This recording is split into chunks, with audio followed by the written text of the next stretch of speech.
Oke, seperti yang kita tahu, sekarang ini kita sedang memasuki sebuah era kebangkitan dari industri animasi independen. Sejak kemunculan animasi Hello Boss dan juga Hazbin Hotel, kini jumlah animasi independen yang tayang di berbagai platform sosial media menjadi semakin banyak dan juga beragam.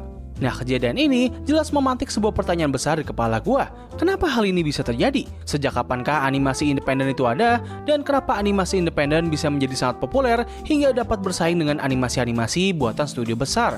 Untuk menjawab pertanyaan tersebut, mari kita langsung masuk aja ke pembahasan dalam 3, 2, 1.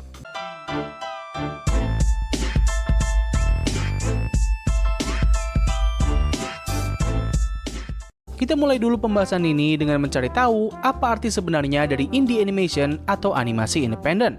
Nah, berdasarkan hasil pencarian, gue menemukan ada cukup banyak sekali penjelasan mengenai definisi dari kata ini, namun pada akhirnya semuanya merujuk kepada satu artian yang sama, yaitu sebuah karya animasi yang bisa berupa animasi pendek, web series, bahkan film layar lebar yang diproduksi oleh sebuah studio animasi kecil dan juga mandiri.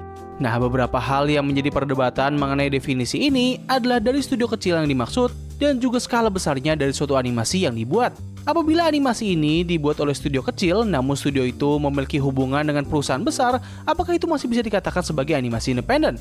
Dan juga apabila animasi ini awalnya dibuat oleh studio kecil, namun berpindah tangan ke studio besar, apakah itu juga masih bisa dikatakan sebagai animasi indie? Lalu untuk besarnya skala animasi, maksudnya di sini adalah animasi-animasi simple seperti Dalang Pelo, Sinopal, Tahi Lalat, ataupun segala macam storytelling animation seperti The Out One's Out, Jaden Animation, dan sebagainya. Apakah itu juga bisa dikatakan sebagai indie animation?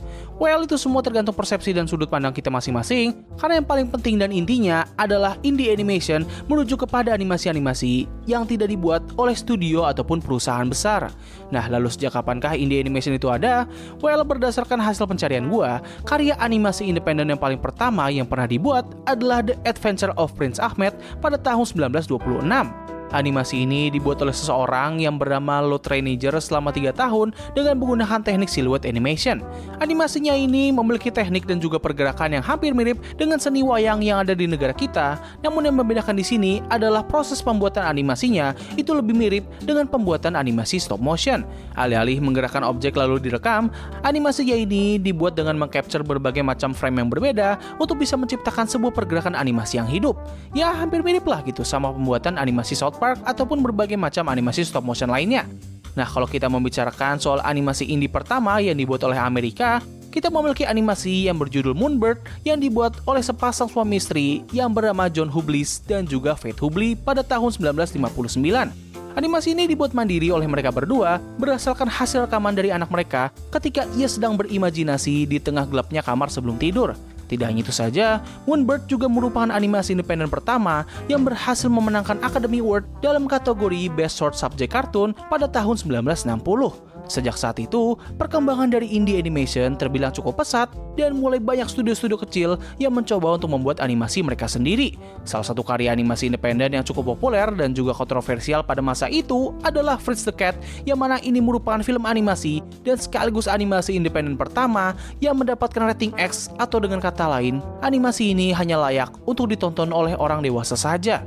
Nah, memangnya seberapa parahkah animasi tersebut?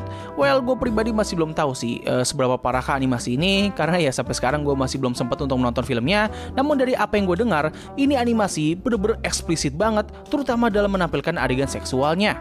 Nah, beberapa tahun berselang, kita masuk ke era tahun 90-an dan juga 2000-an awal, yang mana ini merupakan era awal kemunculan internet.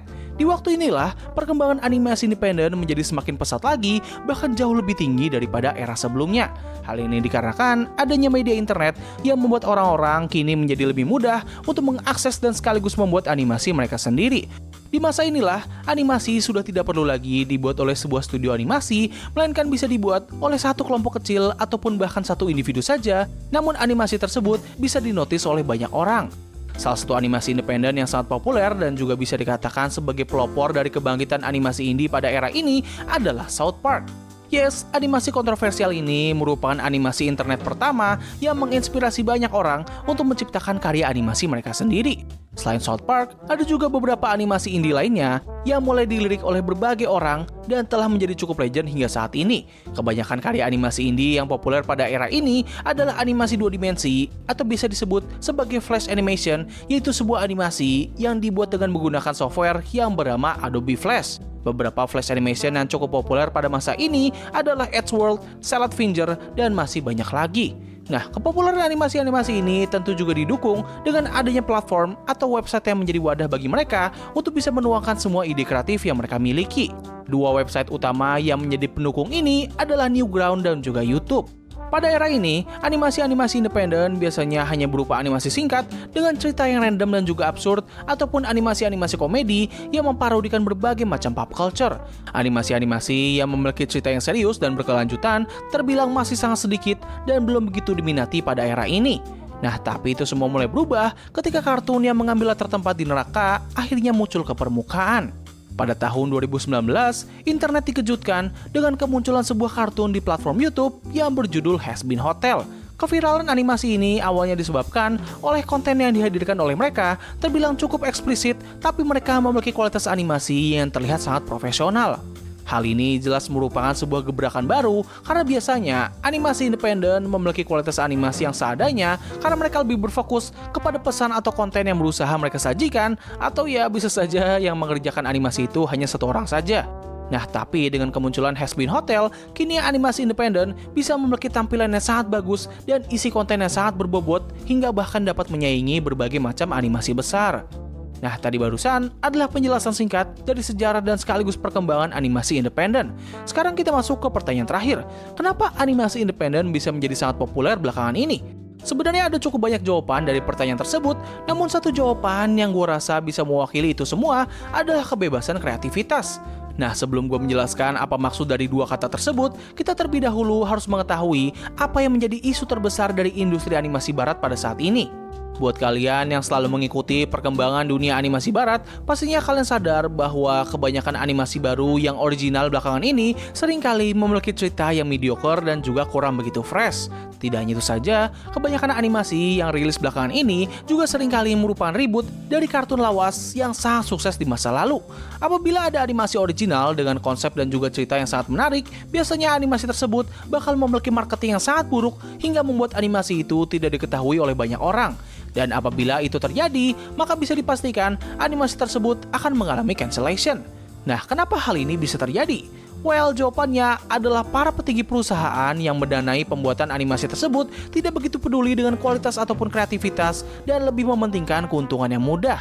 Ada banyak sekali kreator di luar sana yang memiliki ide kreatif untuk bisa dibuatkan karya animasi, namun sayangnya ide mereka ini tidak bisa memikat para petinggi perusahaan tersebut. Biasanya para petinggi perusahaan ini melihat kalau konsep yang ditunjukkan kepada mereka tidaklah sejalan dengan visi misi perusahaan ataupun konsep tersebut bakal menghabiskan banyak dana. Itulah kenapa salah satu jalan keluar bagi para kreator ini agar bisa menuangkan ide kreatif mereka adalah dengan membuat animasi mereka sendiri. Ketika mereka membuat animasi secara mandiri, mereka sudah tidak memiliki batasan sama sekali. Mereka bisa membuat animasi dengan konsep atau cerita sesuka hati mereka sendiri tanpa harus takut akan ditolak ataupun dibatalkan. Satu-satunya kendala atau rintangan yang dihadapi oleh mereka dari cara ini adalah proses pembuatannya yang sangat panjang serta dana yang sangat terbatas dan juga tidak tetap. Walaupun begitu, dengan cara tersebut, mereka setidaknya mampu menghasilkan sebuah karya animasi yang terkesan cukup unik dan juga fresh. Karya yang seperti inilah yang pada akhirnya menarik perhatian banyak penonton. Mereka-mereka yang sudah muak dengan animasi-animasi buatan studio besar yang seringkali memiliki cerita yang template ataupun berakhir dengan cancellation, pada akhirnya lebih memilih untuk menikmati animasi independen. Selain itu, hal lain yang membuat banyak orang menjadi sangat suka terhadap indie animation adalah kedekatannya terhadap sang kreator. Dengan tidak adanya pihak ketiga yang membatasi mereka, kini para penonton ataupun fans bisa merasa lebih dekat dan juga personal kepada karya ataupun kreator kesayangan mereka. Kedekatan inilah yang menjadi bahan bakar bagi animasi-animasi independen untuk bisa terus berjalan walaupun dengan dana dan juga tenaga yang terbatas. Dari sini kita bisa tarik kesimpulan bahwa alasan kenapa animasi indie bisa menjadi sangat maju belakangan ini adalah karena masalah internal yang dimiliki oleh para studio animasi besar. Banyaknya konflik yang terjadi kepada mereka membuat animasi-animasi yang mereka buat akhirnya memiliki kualitas dan juga konsep yang kurang begitu menarik. Nah, masalah ini akhirnya bisa dimanfaatkan oleh para kreator mandiri untuk bisa menciptakan berbagai macam karya yang dapat bersaing dengan animasi-animasi buatan studio ataupun perusahaan besar. Dengan tidak adanya batasan kreativitas dan juga pihak yang lebih superior, hal ini pun membuat banyak animasi independen memiliki hasil yang sangat unik dan sekaligus beda. Nah, jadi mungkin itu saja sih yang bisa gue bahas pada video kali ini. Tulis pendapat kalian mengenai topik yang sedang gue bahas kali ini di kolom komentar di bawah. Jadi terima kasih atas waktu yang telah kalian luangkan untuk menonton video gue. Gue undur diri, sampai ketemu lagi di video selanjutnya. Bye!